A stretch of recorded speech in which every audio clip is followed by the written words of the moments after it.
ஆயக்கலைகள் 64 அதில் ஆணும் பெண்ணும் அறிந்தது எத்தனை ரகசிய கேள்விகள். உலகெங்கிலும் உள்ள வசந்த் தொலைக்காட்சி நேயர்களுக்கு வணக்கம். இது உங்கள் ரகசிய கேள்விகள். நம்ம ஒரு முக்கியமான விஷயத்தை பற்றி பேசிகிட்டு இருக்கோம். பொதுவாக ஒரு வாக்கெடுப்பு நடத்துகிறோன்னு வச்சுக்கோங்க. கணவன் மனைவி இருக்கும்போது நீங்கள் இன்னொரு வாய்ப்பு கிடைத்தால் இதே கணவரை தேர்ந்தெடுப்பீர்களா அப்படின்னு மனைவிட்டையும், இதே மனைவியை தேர்ந்தெடுப்பீங்களான்னு கணவர்கிட்டையும் கேட்டிங்கன்னா, கணவன் மனைவி எதிரெதிர இருந்தாங்கன்னா நாங்கள் 100 வருடங்கள் சேர்ந்து வாழத்தான் விரும்புகிறோம் அப்படின்னு எல்லாரும் சொல்லுவாங்க.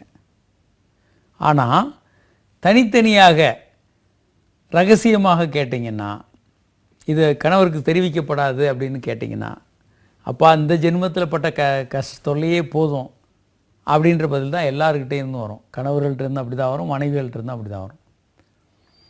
ஏன்னா ஆர்வத்தோடு இணைந்து இணைகிறவர்கள் வாழ்நாள் முழுவதும் இந்த காதலை கொஞ்சம் கொஞ்சமாக குறைத்து, அதன் ஒரு கட்டத்தில் காதல் இல்லாமல் வெறுப்பாக மாறி ஏதோ கடனுக்காக ஒன்றா வாழ வேண்டியிருக்கேன்னு வாழறது நிறைய பேர்.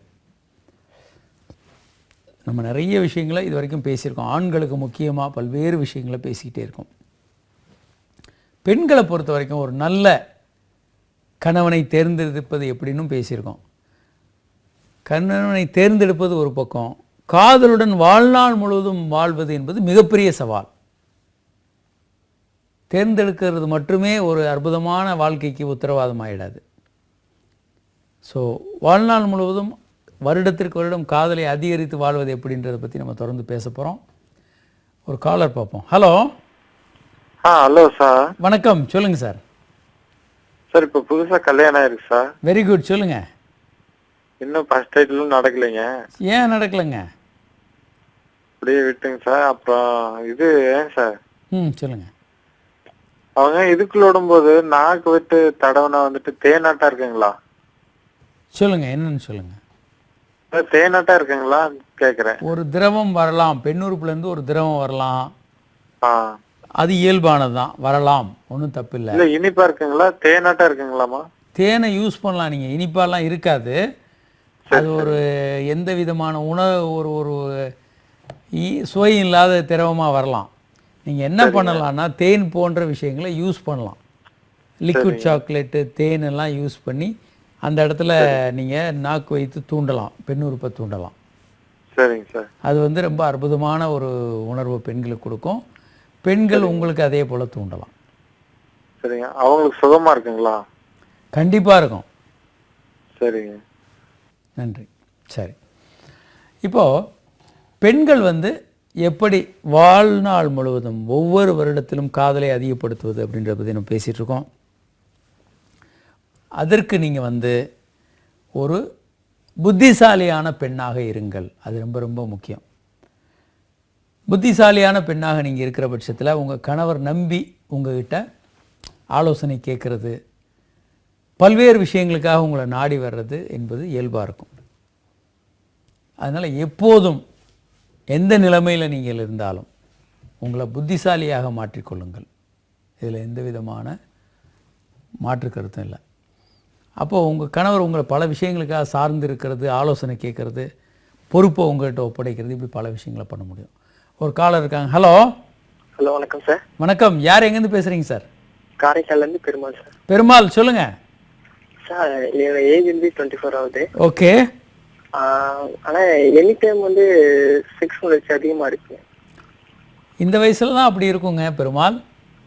இல்லை சார், அது கட்டுப்படுத்தணும்னு நினைக்க தியானம் எல்லாத்தையும் பார்த்துட்டு இருக்கேன். சரி. ஆனால் அது என்னால் முடியல. இந்த மாதிரி நீ முயற்சி பண்ணுறதே தப்பு. முதல்ல உங்களுக்கு திரும்ப திரும்ப தோல்வி உங்கள் வாழ்க்கையே சிக்கலாயிடும். இது இயல்பானது, இந்த மாதிரி உணர்வுகள் வருவது இயல்பானது. ஆனால் வன்முறையில் நீங்கள், அதாவது வல்லுறவில் ஈடுபடுறது, தவறான உறவுகளில் ஈடுபடுறது, இதை தவிர்க்கலாம் நீங்கள். ஆனால் செக்ஸ் உணர்வு மனதில் தோன்றுறது என்பது இயல்பானது.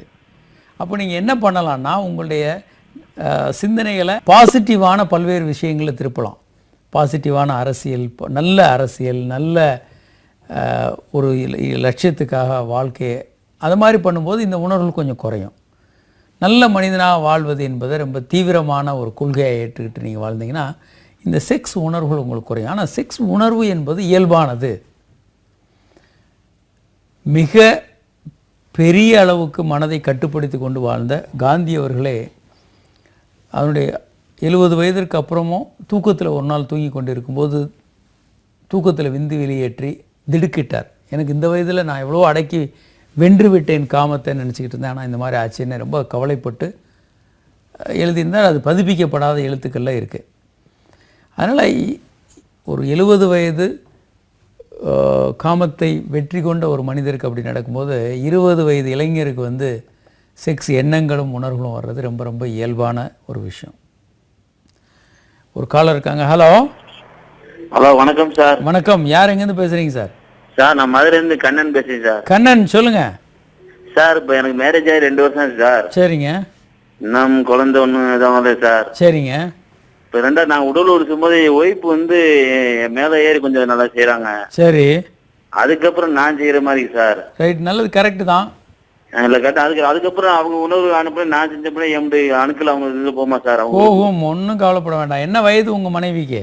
சார், என் மனைவிக்கு வந்து 23 சார். 23 கவலைப்பட வேண்டாங்க. இந்த படத்தை பார்த்தீங்கன்னா வயது அதிகமாக அதிகமாக கருத்தரிக்கிற வாய்ப்பு குறைந்து கொண்டே வரும் அப்படின்றத நீங்கள் பார்க்கலாம். ரெண்டாவது சார், அவங்க உணர்ச்சி ஒய்ஃபு சொல்கிறாங்க உணர்ச்சிகள் இல்லைன்றாங்க சொல்கிறாங்க சார். நீங்கள் அவங்க கிளைட்டோர்ஸை தூண்டுங்க. அவங்களுக்கு உணர்ச்சி வருவதற்கு அவங்கள கிளைட்டோர்ஸை தூண்டுங்க. ரெண்டாவது இப்போ வந்து 2 வருஷம் சார் குழந்தை இது இல்லாமல் பிக்கப் இல்லாமல் அது பாருங்கள். இந்த படம் அதுக்கு தான் காட்டிகிட்டு இருக்கேன். படம் பாருங்கள். 30 வயதுக்கு உள்ளே இருக்கிறவங்களுக்கு கருத்தரிக்கிற வாய்ப்பு வந்து ரொம்ப அதிகம். ஒரு 6 மாதத்தில் வந்து கருத்தரிக்கிற வாய்ப்பு 60%. யங்காக இருக்கிறவங்களுக்கு 35லேருந்து 6லேருந்து 40 வயது உள்ளவங்களுக்கு வந்து 20லேருந்து 30% இருக்குது. 40 வயதுக்கு மேலே அது இன்னும் மிக குறையிறத நீங்கள் பார்க்குறீங்க. 6 சைக்கிளில் கருத்தரிக்கிற வாய்ப்பு. ஸோ வயதாக கருத்தரிக்கக்கூடிய வாய்ப்பு குறைந்து கொண்டே வருகிறது. இதில் இன்னும் பார்க்குறீங்க கருத்தரிக்கக்கூடிய வாய்ப்பு வந்து மிஸ்கேரேஜ் ஆகக்கூடிய வாய்ப்பும் வயதாக அதிகமாகிக்கிட்டே இருக்குது. இந்த மாதிரி பல்வேறு பிரச்சனைகள். இப்போ ஆண்களுக்கான காரணங்கள் என்னென்ன குழந்தை இல்லாமல் இருக்கிறதுக்கு, பெண்களுக்கு என்னென்ன காரணங்கள், ஆண்களுக்குன்னு பார்த்தா பல்வேறு மருந்துகள், அதே மாதிரி ஸ்மோக்கிங், ஆல்கஹால், பல்வேறு பிரச்சனைகள், சர்க்கரை வியாதி, இரத்த கொதிப்பு, அதுக்கு சாப்பிடக்கூடிய மாத்திரைகள், ரேடியேஷன், கீமோதெரப்பின்னு இந்த எக்ஸ்ரே கதிர்கள், அந்த மாதிரி அது மாதிரி வயது அதிகமாகிறது ஒரு காரணமாக இருக்கலாம். நிறைய பூச்சி மருந்துகள் யூஸ் பண்ணுறது, லெட்டு யூஸ் பண்ணுறது, இது எல்லாமே காரணமாக இருக்கும். பெண்களை பொறுத்த வரைக்கும் வயது, மன அழுத்தம், ஸ்ட்ரெஸ்ஸு, நல்ல உணவு இல்லாமல் அனீமியாவோடு இருக்கிறது, அது மாதிரி ஸ்மோக்கிங், அவங்களும் ஸ்மோக்கிங், பால்வினை நோய்கள், பல்வேறு ஹெல்த் சம்மந்தமான நோய்கள்னால குழந்தையின்மை வரலாம்.